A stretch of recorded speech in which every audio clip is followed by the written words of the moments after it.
controlado por tres instituciones, o podríamos llamarle tres espíritus que se encuentran detrás de estos tres poderes, que en primer lugar es el poder político, el poder religioso y el poder económico. Son los tres poderes que aparecen en la Biblia como los que van a tratar de confundir al mundo, de llevar al mundo a su propia destrucción, y son los tres poderes que a través de toda la historia han influido más que cualquier otro poder sobre los seres humanos. Y es maravilloso que podamos tener la Biblia, porque no cabe duda que estamos en un mundo actualmente de una confusión impresionante. El mundo está viviendo una incertidumbre, una euforia, una histeria colectiva, un pánico colectivo que del coronavirus, qué va a pasar. En el Medio Oriente están adelantándose y progresando algunas relaciones entre Israel y algunas naciones árabes. Hay una amenaza tremenda en Europa económica de una bancarrota internacional. En América Latina también encontramos, ¿verdad?, que todavía hay países en el sur de América Latina donde no han abierto ni siquiera los hoteles por una pandemia que no ha existido y que ha sido completamente sacada de proporción. En fin, estamos en un mundo bastante peligroso, pero tenemos la Biblia, tenemos las Sagradas Escrituras, y tenemos que estar nosotros confiados completamente, sabiendo que la esperanza a la que hemos sido llamados, nadie puede movernos de este bastión, de este fundamento que es la persona de Jesucristo. Así que es maravilloso poder venir a la Biblia hoy más que nunca y poder sacar de este maravilloso libro estas profecías que nos van a ir develando completamente las tinieblas, y vamos a poder ver, vamos a poder entender, porque no somos hijos de las tinieblas, somos hijos de la luz. Así que vamos a poder ver a través de todo lo que está pasando lo que Dios nos quiere revelar. Pero antes de poder continuar y descubrir realmente qué es lo que Dios nos quiere decir con esta ciudad donde se va a concentrar todas las religiones del mundo, va a ser muy importante que vayamos a la raíz. Siempre tenemos que ir a la raíz para ver por qué el fruto está podrido. Entonces, no, las ramas simplemente, ¿verdad?, son la evidencia de algo o un problema, son síntomas de un problema más profundo. Es como las enfermedades. Tú llegas al médico y le dices, me duele aquí. Bueno, pues el médico tiene que mandarte a hacerte exámenes de orina, exámenes en el intestino, muchas veces tomografías, exámenes de diferentes tipos para poder diagnosticar realmente cuál es el problema. O sea, no se puede tratar superficialmente una enfermedad, se tiene que ir siempre a la raíz, qué es lo que está produciendo eso que está descomponiendo el sistema humano o el sistema anatómico del ser humano. Pues así es exactamente en el mundo espiritual. Tenemos que ir siempre a la raíz, y es lo que vamos a hacer a través de este estudio maravilloso para poder profundizar realmente en lo que va a suceder en el mundo en los próximos meses o en los próximos años. Dice la Biblia que en primer lugar tenemos que entender que todo esto comenzó en un evento que en el libro del Génesis capítulo 11 se conoce como la famosa historia de Babel. Dice la Biblia en el capítulo 11 del Génesis que entonces, en aquel tiempo, toda la tierra tenía una sola lengua y unas mismas palabras. Y estamos hablando después de un juicio tremendo que mandó Dios, que se conoce como el diluvio universal, que se encuentra en el capítulo 7, 8 y 9 del libro del Génesis. Y aquí inmediatamente después de que Dios ordenó que después del diluvio la civilización creciera y comenzara a poblar todo el mundo, que fue la orden inicial también a Adán y Eva, vayan a poblar el mundo entero, fructifíquense y tengan hijos y quiero que vayan a todas las partes del mundo y no se queden concentrados en un solo lugar. Nunca ha sido esta la intención de Dios. Él, aun cuando Jesucristo resucitó, la orden fue en Mateo 28, 19 y 20, vayan al mundo. No se queden en las iglesias, vayan, salgan, hablen, tengan reuniones de evangelismo, prediquen el evangelio, vayan. Y esta palabra tiene la connotación de salir fuera, ir fuera de nuestras casas, en tu trabajo, en tu escuela, vayan, hablen del evangelio de la gracia de Dios y hagan discípulos. Entonces vemos que Dios da esa orden. ¿Y qué es lo que hace el mundo después del diluvio? Se unen todos en Babel. Y la palabra Babel significa confusión, confusión. Babilonia y eso tiene otra connotación, pero viene de la palabra Babel, pero Babel significa confusión. Entonces se reunieron todos los seres humanos en un lugar que se llama Babel y que se encuentra actualmente como Babilonia en la nación de Irak. Esto va a ser muy importante de mantenerlo en nuestra mente. Todo esto se lleva a cabo en la nación de Irak del siglo XX. Tenía entonces la tierra una sola lengua y unas mismas palabras, y aconteció que cuando salieron de oriente, hallaron una llanura en la tierra de Sinar y se establecieron allí. Es interesante y es muy importante cuando el Espíritu Santo nos revela áreas geográficas, entender por qué, porque nada tiene ni nada es por coincidencia. Todo tiene una razón de ser en todas las cosas que Dios nos dice en las Escrituras. Se asentaron en la tierra de Sinar. La tierra de Sinar es la tierra de Babilonia, la tierra de los caldeos o donde se encuentra actualmente, repito, la nación de Irak.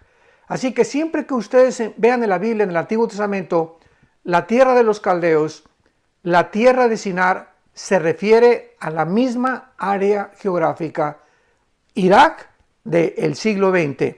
Entonces ahí se establecieron y se dijeron unos a otros: vamos, hagamos ladrillo y cozámoslo con fuego. Y les sirvió el ladrillo en lugar de piedra y el asfalto en lugar de mezcla. Y dijeron: vamos, pongamos atención en lo que existía en los corazones de esta multitud que por primera vez se reúnen ahí en Babel. Edifiquémonos una ciudad. O sea, inmediatamente ellos estaban en contra de los mandamientos de Dios. Dios dijo: vayan a poblar el mundo, pero este grupo de personas dijeron: no vamos a ir a ningún lado.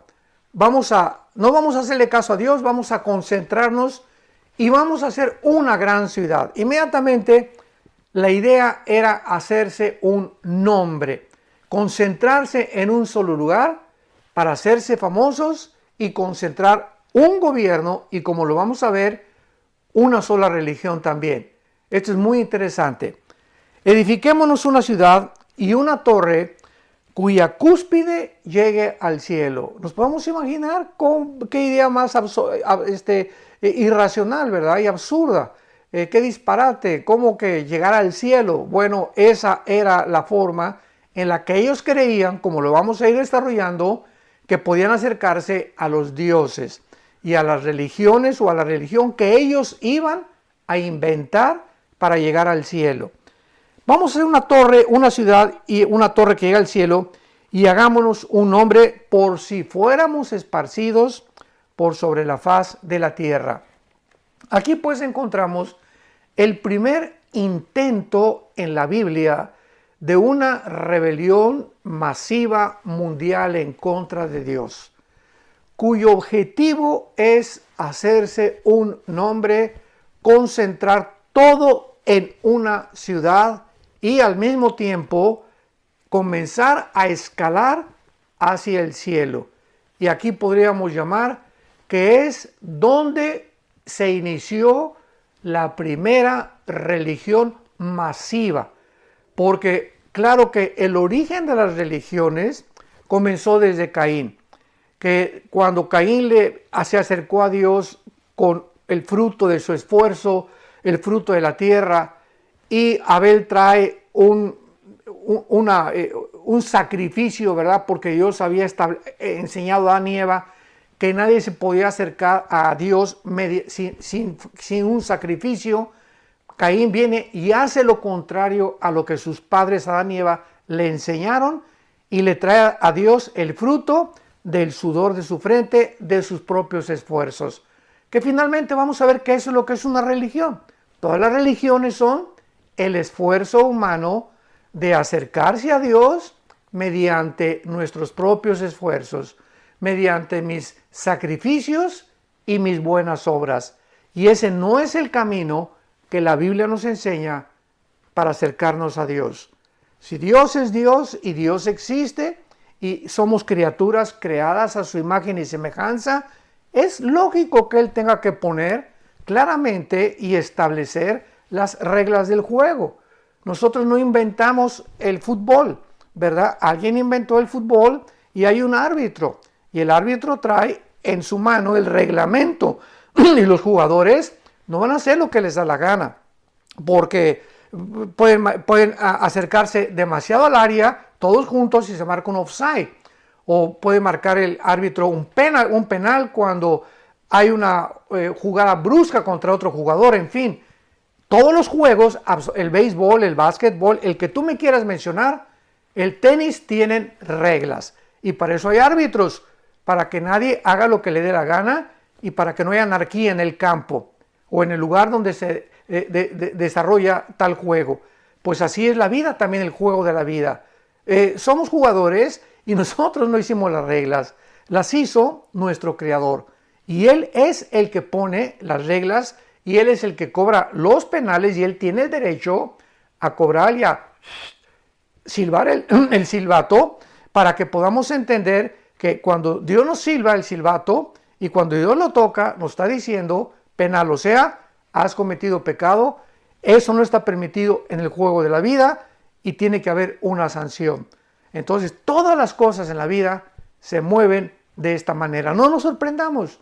Dios es Dios y Él pone las reglas. Muy bien. Ahora veamos a continuación y vamos a después profundizar un poco más con la Torre de Babel. Que entonces el ser humano siempre ha tratado de concentrar todo. Que es precisamente a donde estamos en el siglo XXI, en el año 2020.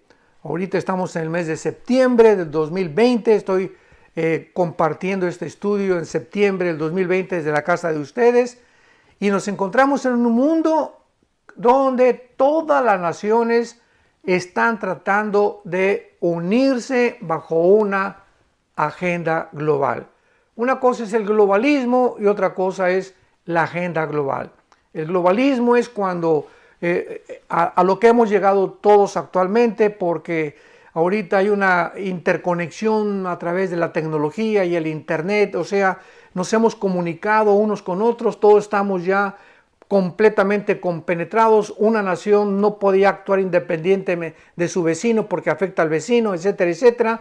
Estamos en un globalismo tremendo. Pero la agenda global, de lo cual vamos a hablar mucho después, es un propósito de un grupo de agencias no gubernamentales que están tratando de quitarle a las naciones su soberanía, su Estado-nación. Entonces, no están de acuerdo en que los gobiernos dicten los protocolos, sino que ahora un grupo de empresarios, podríamos llamarle así, o de multimillonarios que controlan absolutamente todos los medios de comunicación. Escuchemos muy bien. Actualmente en el siglo XX, seis empresas controlan todos los medios de comunicación del mundo entero. Radio, televisión, YouTube, Google, lo que tú me quieras mencionar.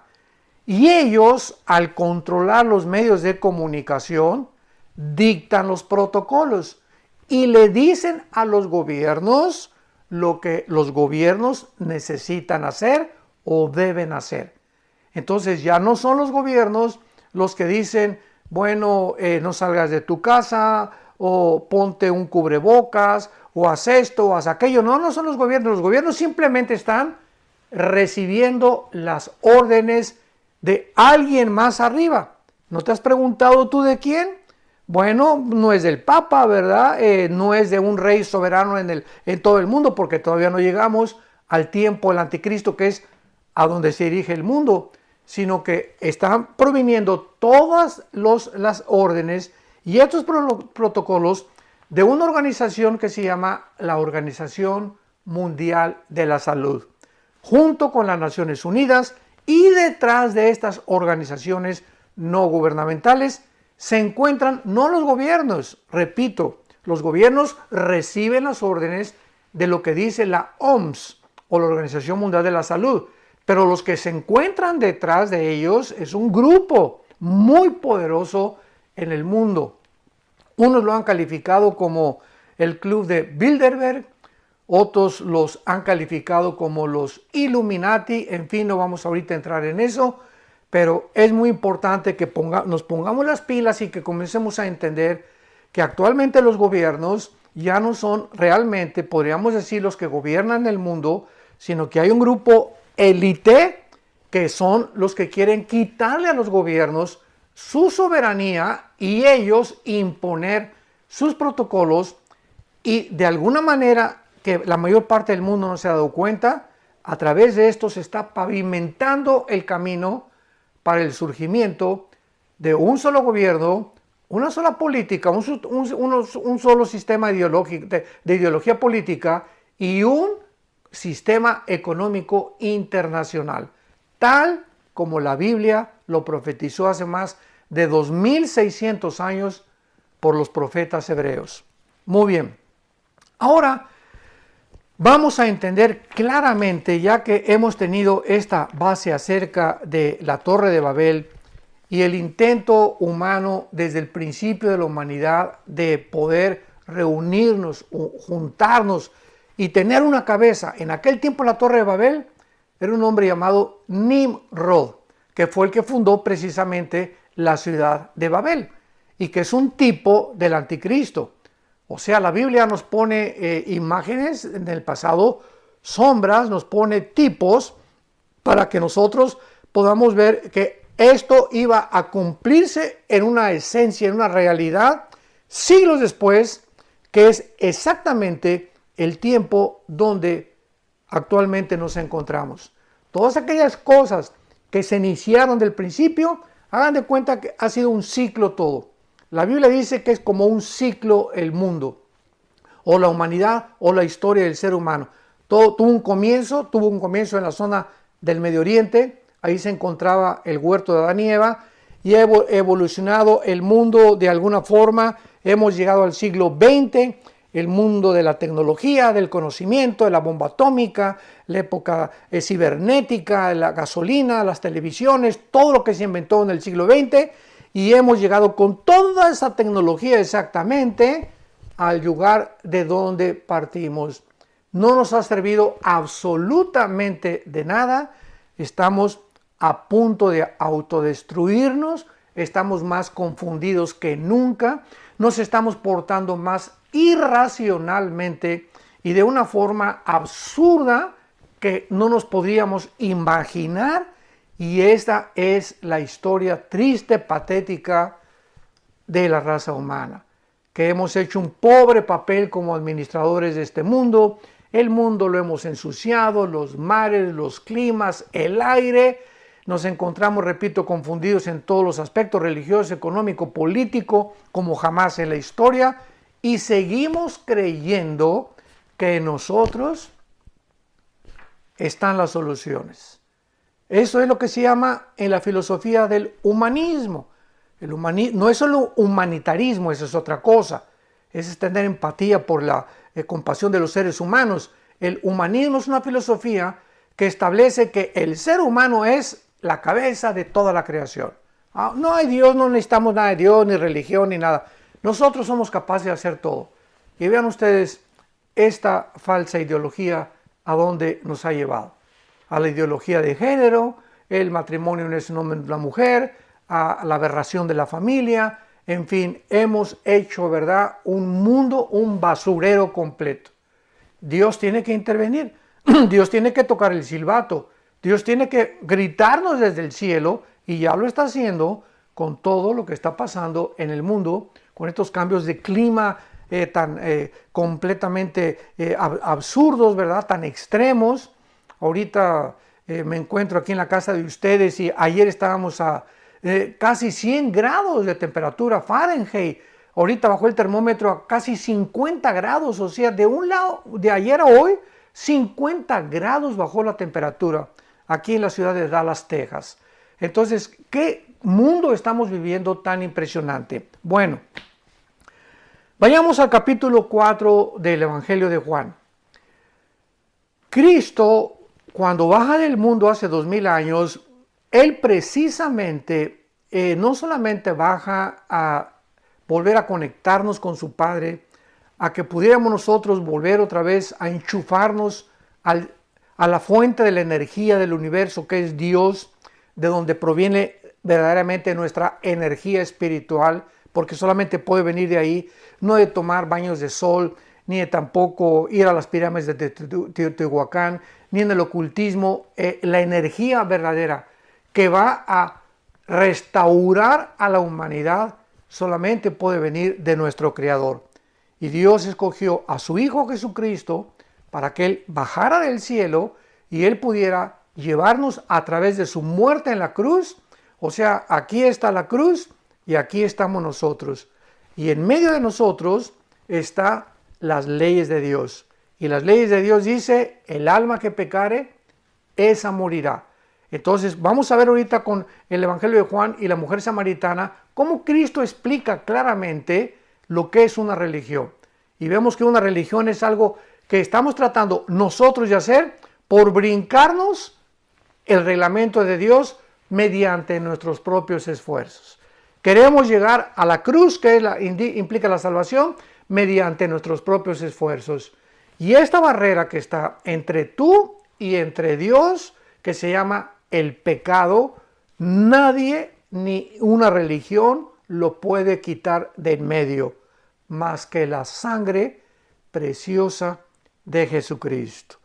Y cuando alguien trata de poder acercarse a Dios brincándose el sacrificio de Cristo, es cuando llamamos, es una persona religiosa, porque está intentando por sus buenas obras, inventando, pues yo voy a cumplir con mi religión, o voy a hacer sacrificios, o voy a dar limosnas para que Dios me pueda aceptar.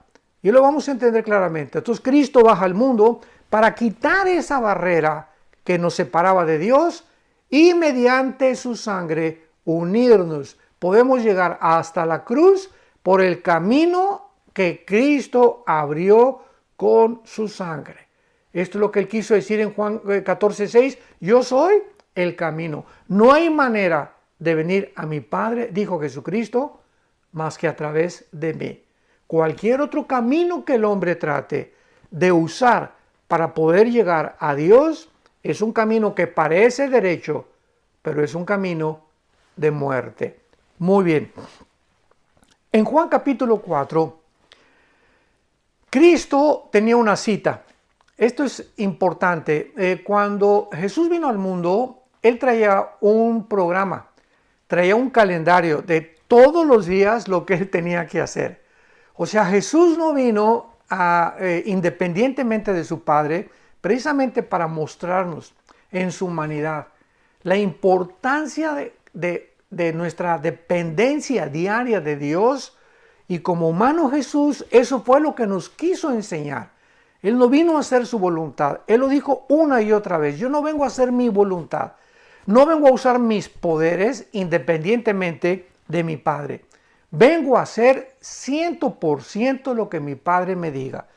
Entonces, aquí en este capítulo 4 de Juan, dice la Biblia en el versículo 3, Evangelio de Juan capítulo 4, versículo 3, que Jesús salió de Judea y se fue otra vez a Galilea, que es el norte de Israel. Allá en el norte, casi en frontera con Siria, es lo que se conoce como la región de Galilea.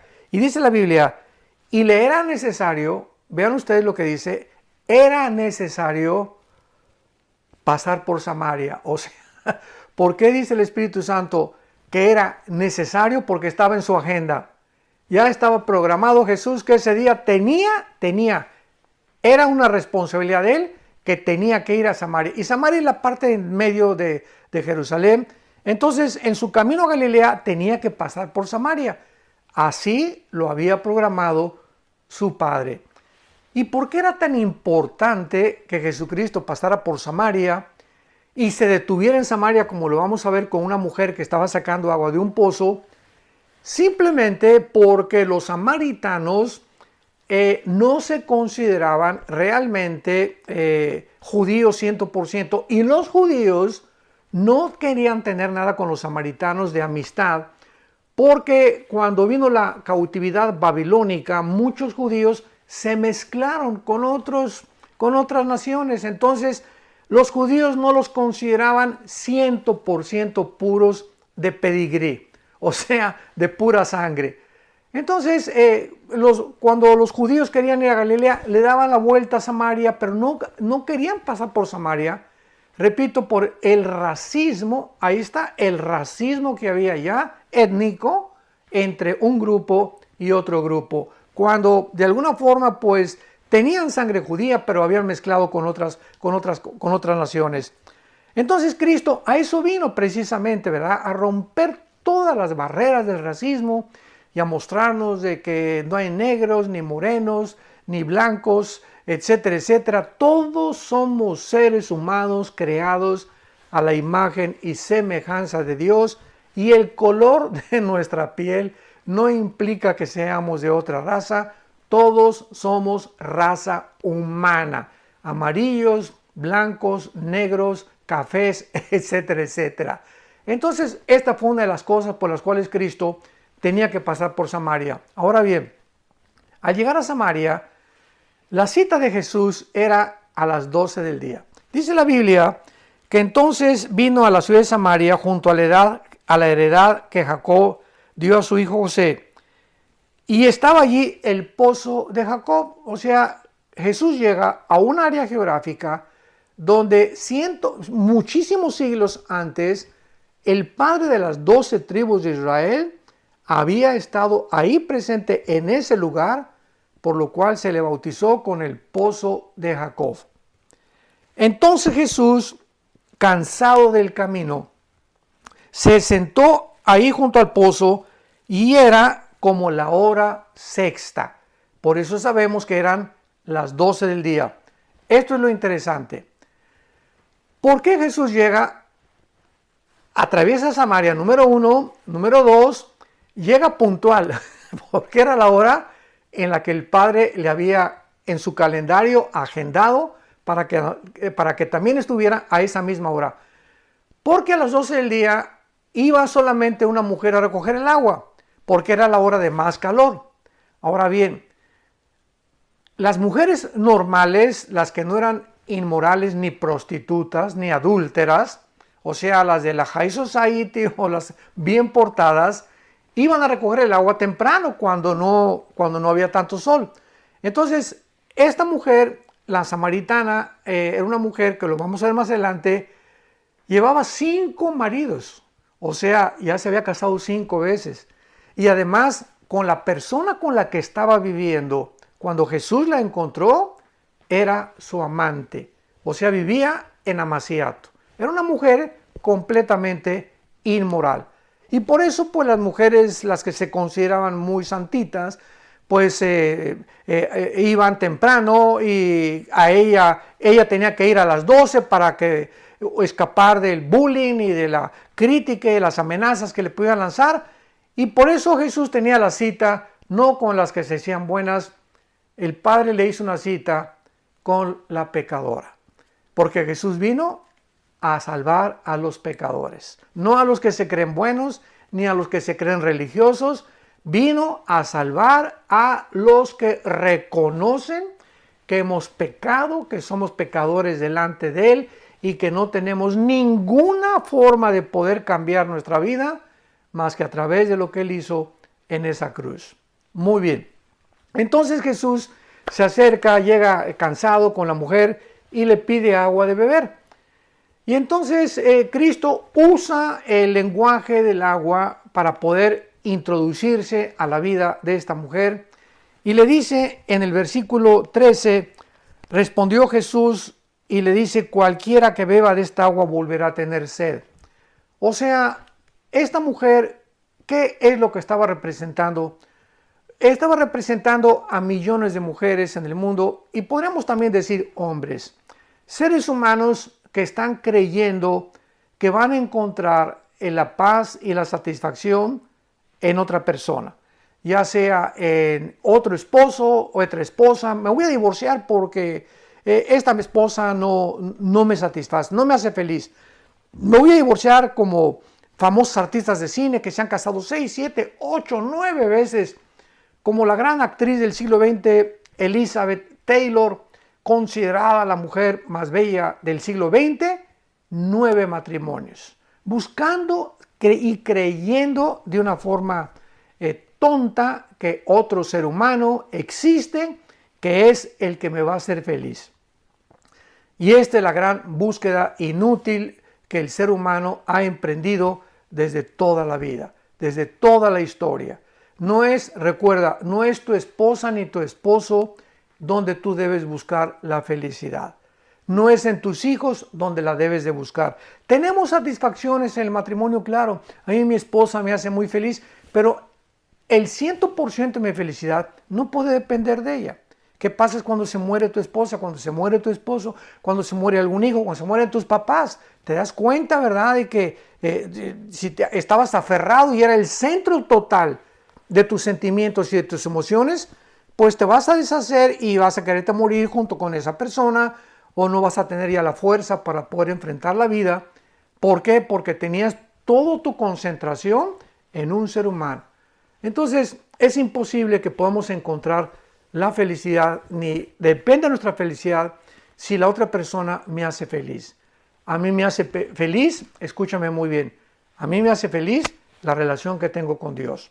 Si la persona que tienes a tu lado no está satisfaciendo tus necesidades, ni tampoco te hace feliz, no tiene por qué hacerte infeliz a ti también. ¿Por qué? Porque entonces tu felicidad depende de la otra persona. Si te hace feliz, eres feliz, y si te hace infeliz, eres infeliz. ¿Te das cuenta? No dependemos de nadie, tenemos que depender directamente del Creador. Podemos estar rodeados de personas que nos quieren hacer infelices, pero si yo estoy conectado a la fuente de energía, entonces nada ni nadie de los que están a mi alrededor me va a lastimar, ni me va a amargar, ni me va a quitar mi paz, ni tampoco mi felicidad, porque yo dependo 100% de mi Creador. Muy bien. Entonces, cuando Cristo le dice a la mujer que le diera de beber y la mujer le da el agua, al decirle Jesús, mujer, dame de beber, pero cualquiera que bebe esa agua volverá a tener sed. O sea, cualquier ser humano que crea que en esta vida va a encontrar la felicidad, no la va a encontrar. Siempre el dinero. Ya lo buscaste, ya lo tienes. Ya tienes a 3 esposas, ya tienes a 10 amantes, ya tienes poder, ya eres político, ya eres senador, ya llegaste a ser presidente de la República, ya llegaste a ser el rey de Persia, y vamos a descubrir todos los seres humanos que cuando alcancemos lo que creíamos que nos iba a hacer felices, es cuando lleguemos a la cúspide de la montaña o del progreso o del éxito, donde ahí es donde nos vamos a sentir las personas más solas y más abandonadas del mundo, aún rodeados de 1000 personas a nuestro alrededor que te pueden exaltar y aplaudir y reconocer y fulano de tal, etcétera, etcétera. Este vacío con el cual nacimos, nada ni nadie lo puede llenar más que Dios. Entonces es hasta que lleguemos a esta conclusión, a esta madurez espiritual, cuando vamos a descubrir realmente el propósito y el sentido por el cual nacimos. Cualquiera que bebe esa agua volverá a tener sed. Mas el que bebiere del agua que yo le daré, dice Jesús a la mujer samaritana, no tendrá sed jamás, sino que el agua que yo te voy a dar, dice Jesús, será como una fuente de agua que salte para vida eterna. Cuando Jesús entra a la vida de un ser humano, tu vida se convierte como una fuente. O sea, que estás continuamente sacando, ¿qué cosa? Sacando la energía, el gozo, la paz, la felicidad, que desde adentro tiene que venir hacia afuera para que podamos bendecir a las personas de nuestro alrededor. Y total que cuando ya la mujer se da cuenta que Jesucristo, para terminar, es un profeta y que realmente es una persona diferente porque siendo judío se atreve a acercarse con ella, ya entonces le dice la mujer, le dice Cristo, llama a tu marido, lo hace de una forma satírica, llama a tu marido, versículo 16. Y entonces ella le responde, yo no tengo marido. Y Jesucristo le contesta, tienes toda la razón.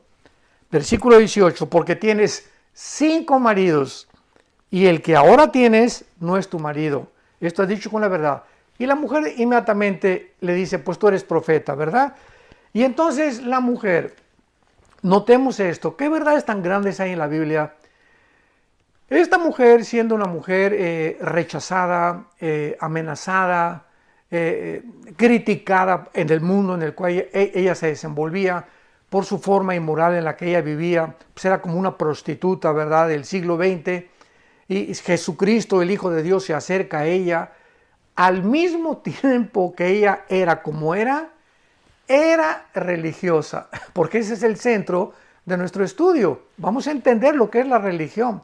Era una persona religiosa, o sea, vamos a encontrar en la vida personas que pueden tener 3 amantes, o a lo mejor tú que me escuchas tienes un amante, 2 amantes, pero el domingo te persinas y cuando pasa alguien te persinas y te echan agua bendita y te consideras pecador. Bueno, eso ni te consideras una persona que pues no soy tan malo como los demás, pero tengo mi religión. Eso es lo que es un religioso, una persona que cree que con cumplir con ciertos mandamientos o con ciertas reglas o con ciertas ceremonias ya tiene la absolución de Dios, pero al mismo tiempo puede robar, puede transar, puede defraudar, puede cometer adulterio, puede ser homosexual, etcétera, etcétera, porque la religión es simplemente su barniz.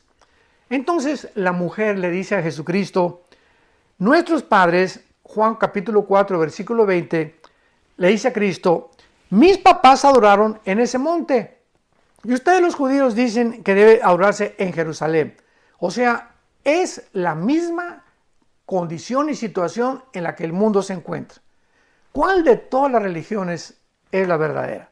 Ustedes dicen que los evangélicos, ustedes que los mormones, que los adventistas, que el islam, que los musulmanes, que el hinduismo, todo el mundo tiene su religión. Y como dicen muchos, todas las religiones llevan a Dios. ¿Cuánta ignorancia? Porque es ignorar la Biblia. Entonces, esta mujer tenía el problema que tiene existencial del ser humano, casi 5.500 años, ¿verdad? Ha tenido este transcurso, este desarrollo del ser humano, buscando en las religiones llenar el vacío con el cual nacimos. Y entonces Jesucristo, después de que ella le dice, es que ustedes acá y ustedes allá, Jesús le dijo, y esta es la clave, mujer, créeme que la hora viene cuando ni en ese monte, ni en Jerusalén, ni en la iglesia mormona, ni en la iglesia evangélica, ni en la iglesia católica, cualquier persona puede ser protestante o puede ser católico, o puede ser musulmano, puede ser hindú, y el hecho que tú tengas una religión no te hace cristiano. Ni tampoco puedes creer, adorar al Dios verdadero simplemente porque asistes a tal o cual iglesia. Entonces, ¿cuál es la respuesta que Jesucristo al bajar del mundo nos trajo? Yo no vengo a fundar ninguna nueva religión. El cristianismo no es una nueva religión. El cristianismo es una relación personal, orgánica, viva con alguien que volvió a vivir después de estar muerto en una cruz y resucitar a los 3 días. Esto es lo que es el cristianismo. Cristo no vino a traer otra religión de las miles de religiones que hay. Él nos vino a reconectarnos, a darnos el secreto de cuál es realmente nuestra condición y en la que nosotros comprendamos que no son las religiones las que salvan, ni tampoco todas las religiones llevan a Dios. Porque, escúchame bien, para terminar, si las religiones fueran la forma de acercarnos a Dios, una pregunta muy importante que tú tienes que contestar: ¿por qué entonces Cristo tuvo que morir en una cruz y abrir sus manos?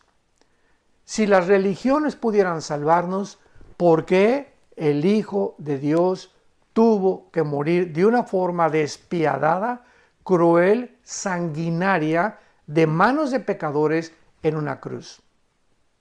Dios hubiera dicho: mijitos, pórtense bien todos,